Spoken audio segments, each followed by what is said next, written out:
Hello. Hello. Hello. Do you play this specifically for Matt? I pretty much play everything specifically for Matt. Oh, Yes. that's true. Oh, what a song. What a song. You all look good.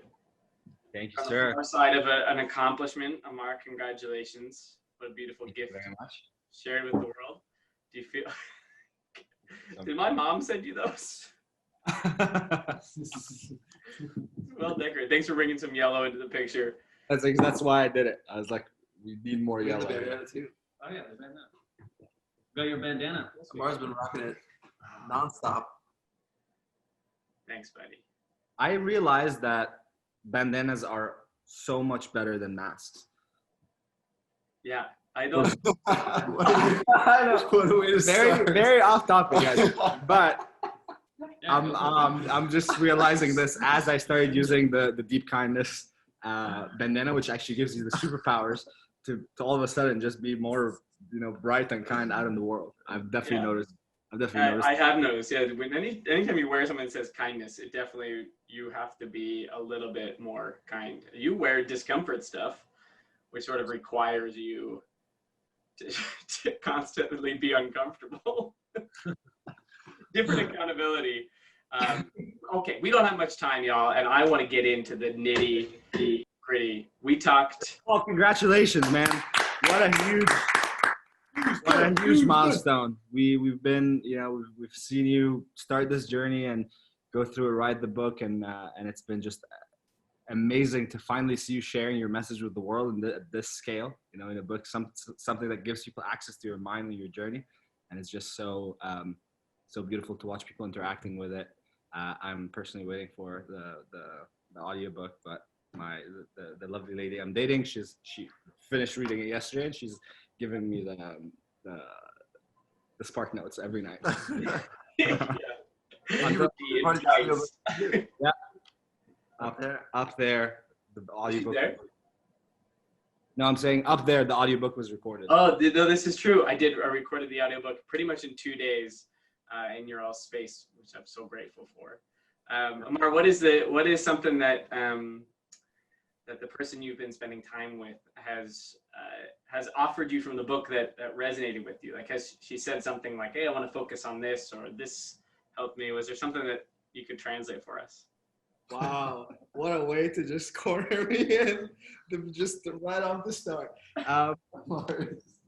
Should we? I think we can head out. I think Amar's. Yeah. No.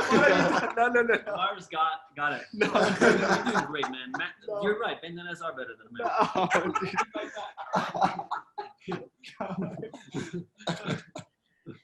All right, take it away. Let's see. Something that she shared that stuck with me. I think just recently what's been most relevant to both our journeys is like the kindness towards oneself in the middle of just like a lot happening. So that's been the topic of a lot of our conversations. It's like the parts that actually that are about how do you treat yourself, so that's how you show up in the world, or how the way you treat yourself is a reflection for just how you genuinely show up in the world. And that's that's been some of the things that we're just getting deeper about. I feel like the three of you think through that conversation often, and your exercises in self-care all look really different. Matt, what have you learned from Amar in terms of self-love? I think the question should be reversed. It's like that's No, not at all. I think Amar, it's interesting. I was talking to a friend about this. Both Thomas and Amar actually do this, and I didn't used to do it, but I'm trying to do it more, where they like really take time to not do necessarily the convenient thing for themselves. As in, like, if they're going to a restaurant, or like if we're traveling to a place, like these guys will want to visit like as good of a restaurant as we can get, or as good of a local food as we can get. And I'm always the guy that's like, let's just eat and keep going. Like, I just want the convenient thing. And I didn't realize for a long time that that's like a form of self-care, like to go out of your way to do a thing that's like a little more tasty or a little more comforting, or even for like Amar, when it comes to like interior design, like making your space feel like a true home with like the amenities that requires. So now see, like flowers. Now we have flowers in the S house, you know. That was And that was Amy. Yeah. But I think that's so important. I think a lot of people just, you know, sacrifice self-care for convenience, and it's actually truly, it makes such a huge difference when you invest time and money into things that are like even small and special to you. It's another way of Matt saying that Thomas and I are expensive dates. That's also what I'm saying. Yeah. They're pricey. That's true. Thomas, have you found yourself recently in a moment of intentional inconvenience where you knew that you were being inconvenienced, but you were on the far side of that, you were offering kindness to someone? It's actually funny. A couple of weeks ago, and it actually changed. Yeah, good job. A couple of weeks ago, it actually kind of pivoted my day. I had it was pretty stressful, like a million things to do. It was like back to back to back things, and then this subscriber came to the S house and was waiting outside. And usually we try not to like have conversations or take photos because we don't want to incentivize people to come. But this guy was here and he was so excited, and he'd come kind of a long way to come talk to me. And he had the school project, and he had to talk to. Basically, the school project was to try to reach somebody in entertainment and just have like a short exchange. And he wanted to get my email and do a bunch of exchanges. And I was like, what if you just interview me right now? And he's like, what? And we sat down, we went around the corner and sat down on a bench and talked for like 20 minutes. And actually, he was a really smart kid. And actually a lot of the things he brought to me were really interesting. And he clearly like understood the creator space and the YouTube space in a way that I hadn't even fully thought about. And so I kind of, in that moment, I was like, I have so much stuff to do today. Like I can't like help this kid with his school project, but like pretty much immediately, like it transformed the rest of my day. Like I was in kind of like an antsy mood, and going out of my way to help this student actually kind of shifted my perspective. I was like, oh, okay, I've been like focusing too much on little small annoyances that have like, you know, taken me throughout the day instead of just looking up and seeing like, oh, you know, there's plenty of goodness to do, and just sometimes being kind can actually be a much more rewarding experience than you even realize. What was it? What? It's just something I was reflecting on the way here as I was prepping for the call, and like how deep kindness is such an integral part of the origin story of Yes Theory. Because before there was any intention of like ever working together or doing anything, just based on that one night that I met Thomas at a party in Montreal 5 years ago, he offered me.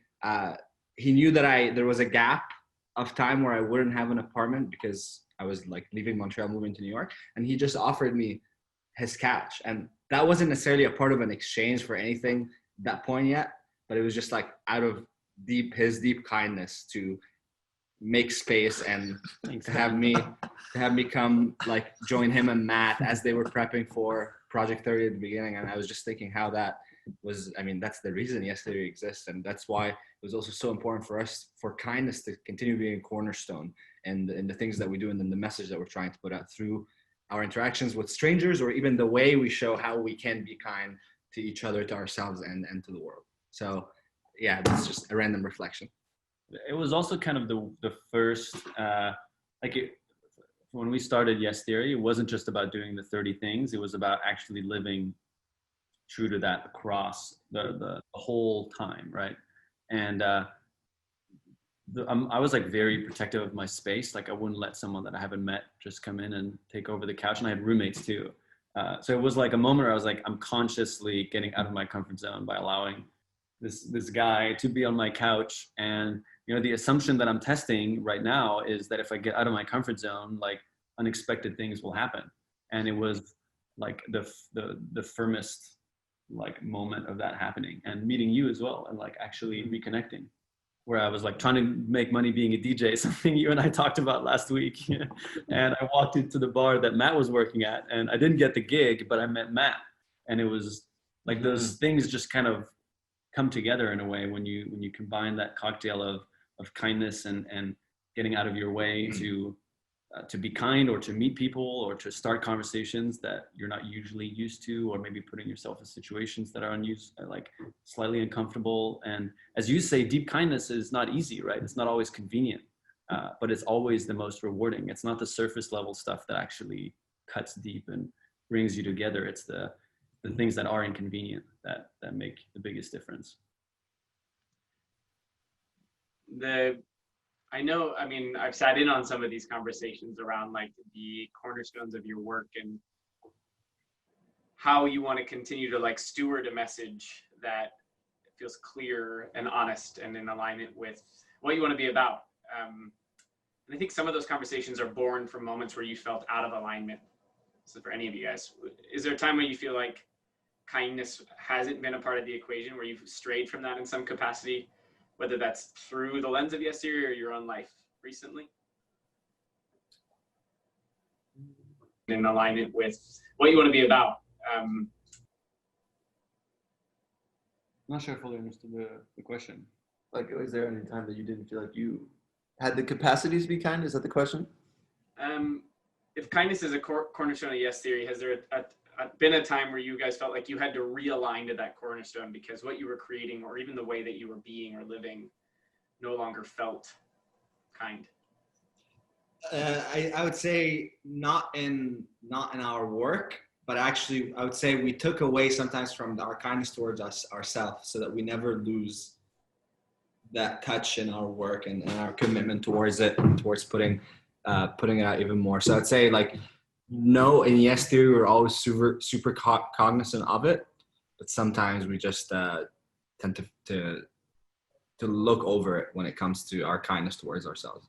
And that's manifested in like different points in time where we each realized that, you know, we needed to take better care of ourselves. And for me personally, it's like exercising and moving my body. And for Thomas, it was more mindfulness and meditation.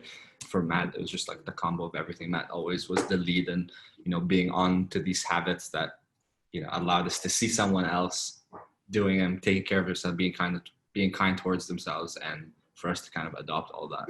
So yeah, that was a very long way to answer your question. But I feel like what you're touching on is like, it's something that kept coming up when we recorded our podcast, is that we forget that we forget, right? And I think the practice of self-care and growth is the constant like reminder, you know, it's like this thing that's always pivoting a little bit in the wrong direction, and you just gotta like, oh, I gotta come back. And it's like always a little bit like this, and sometimes when you neglect it for too long, it takes a little bit longer to come back to center. But it's kindness is one of those things that, like, you know, and then you do it, and then you forget a little bit, and then you got to come back. And it's one of those things, like, it's a practice, right? It's coming back. It's like meditation. Do you mention in the book that the word, I think, because Amy mentioned it to me, and she said, oh, it doesn't the word human in Arabic means to forget? I think that's in the book, right? Must be. Yeah. So yeah, in Arabic, which is my mother tongue, the word human is insan, which comes from Is what? It's insane. Insane? Insane. Insane? Insane. Insane. EINSAN. Insane. Oh, that's just the pronunciation. Yeah. Oh, okay. Yeah. Like, is that an American? No, that's how you say it in Arabic. And nisyan is the verb, which means to forget. So literally the most inherent characteristic for a human being in the Arabic language is that we are people who forget. We are like a species that forgets. And I guess it's in the process of the learning and the relearning is where we discover life and discover our truth and how we want to go about living life. So it's yeah, I very much. No, you made your point. I very much. I thought you were like. No. I very much connect with that point. And as Thomas said, it was truly the number one thing, like my main takeaway from the Yes Theory podcast. And it was recorded during a time where I was feeling very, very down, like barely wanted to be there for the conversations. And the constant conclusion is that, oh my God, I just forget that I forget, and I get mad that I forget, even though it's the most inherent characteristic of my being. So something that I'm starting to be better at dealing with. I think one of the gifts of what y'all do is I think there's inherent discomfort in in the remembering process, because just about any time you remember any of this stuff, you're probably reminded, as Thomas puts it, there's like this, you're almost always reminded of the out of alignmentness, which is an uncomfortable sort of self admission that you have choices with, right? You can either say, oh, that's kind of a bummer, or I'm too busy for that, or I can push myself into realignment. Amar, it feels like, I suppose this is for any of you, the process of remembering, you know, what you shared yesterday with your videos, a lot about like identity and how you become sort of who you are. What would be maybe even one sentence for each of you that you would share about like who you feel you've arrived at right now? Wow. A free child. Striving to be a free child. Striving to always access that place of uninhibited, unconstricted state of being, a state of connection to who I truly am. I don't know if I have a sentence, to be honest. I don't know if I've gotten there yet. Surfer dude. Surfer dude, yeah, that's my life right there. No, something captures- like stillness, probably. Yeah, I mean, for me, I guess my goal is practicing trying to be mindful and present as much as possible. I very easily drift into anxiety of the future, so just something along those lines, I would say. Something around just practicing that, and just that's another reminder that's always necessary. Yeah, that's pretty good. I think I've actually I've loved Amar's free child. A lot of people, when the video came out, were confused as to what that meant, which I thought was interesting, because when we talk about it, it feels like it's that's such an access. Yeah, it's a state of like play and uninhibited joy. And I think everybody wants that ultimately. Like that's what we're all striving for, is just to play and connect. So more and more, even with Yes Theory, like I think for a while we were going on adventures and everything, but there was also like a pressure to build and a pressure to grow and all that. And I think now we've reached more of a place of like really trying to have a lot of fun and really trying to get back to play and to connecting and to making sure that that's the priority. So yeah, I think we're more and more in that space. You know, what about you? What would you say how would you define yourself in that, in a sentence?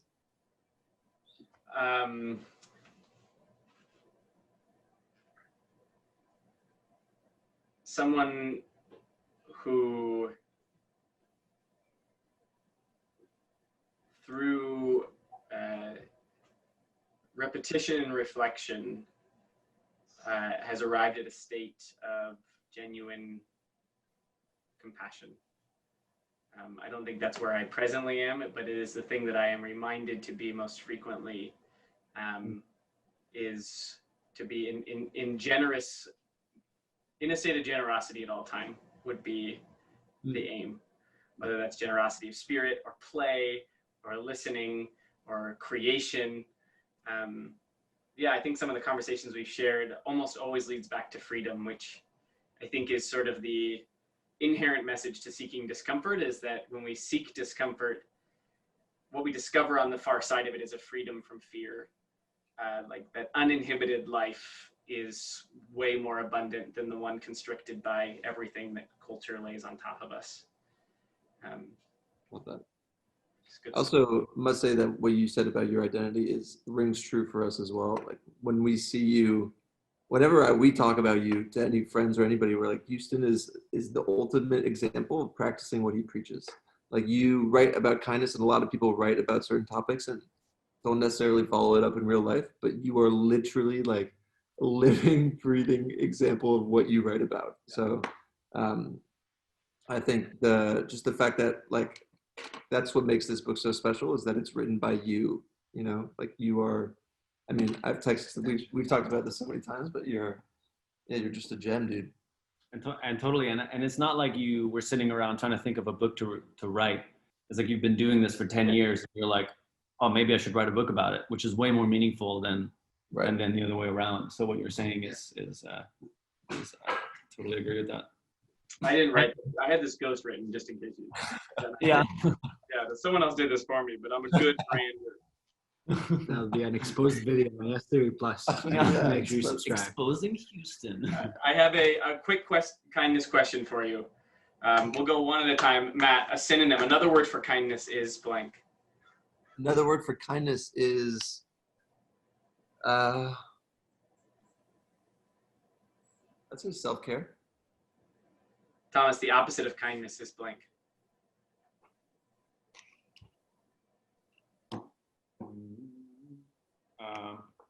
Cruelty, maybe.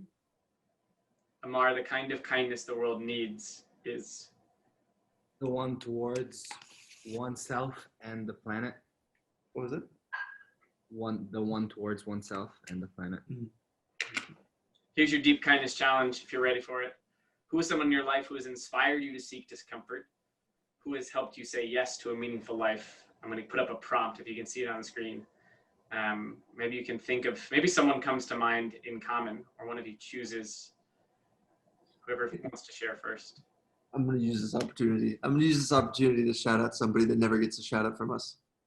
His name's Tom, and he is a very, very private person. So I'm not going to say his last name, but he's been kind of this, like a godsend for us, this mentor behind the Guardian scenes, angel. like a guardian angel for us. And so he, for us, is, I mean, he's pushed us to really think in terms of who we are and what we represent and what we want to bring to the world. So for us, he's just such a role model and such an example of like really just putting, like, so many times we've asked him, is like, Tom, why are you doing this? Like, you're not getting anything out of this. And he expresses that it's just out of love. So for us, we want to pay that forward as we continue building S Theory, and it really comes from people like Tom. I love it. Thank you all. Thank you guys for being the free children you are, the surfer dudes that you are, and the creators of so many spaces and opportunities for people to live into more free lives. It's good stuff you all do, and I love you, and I'll see you later. We love you too. Love you, Houston.